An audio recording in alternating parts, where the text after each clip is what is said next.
గుంటూరు జిల్లా జైల్లో రిమాండ్లో ఉన్న వైసీపీ మాజీ ఎంపీ నందికాం సురేష్ అస్వస్థతకు గురయ్యారు.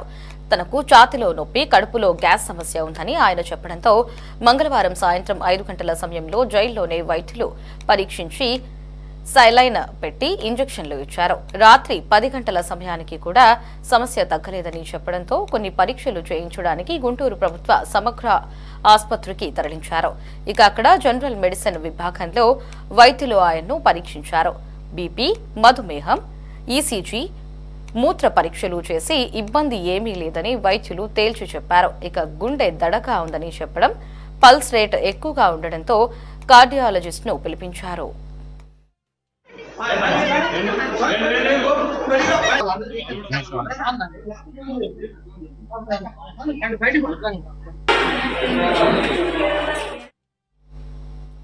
ఆయనకు ఈసీజీ, 2D ఎకో పరీక్షలు నిర్వహించి పరిస్థితి సాధారణంగానే ఉందని చెప్పారు.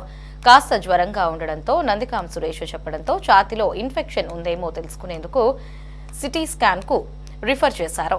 ఇక 8 రోజుల క్రిందట కూడా ఆయన ఛాతీలో నొప్పిగా ఉందని చెబితే జైలు వైద్యులు చికిత్స అందించారు. ఆయన నొప్పి తగ్గలేదని చెప్పడంతో జీజీహెచ్ నుంచి వైద్యులు వెళ్లి పరిశీలించి ఆరోగ్యంగా ఉన్నట్లు ఆ రోజు తేల్చినట్లు తెలిసింది.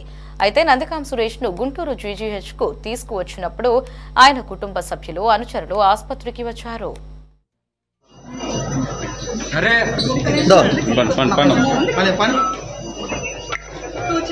క్లోజ్ చేసుకో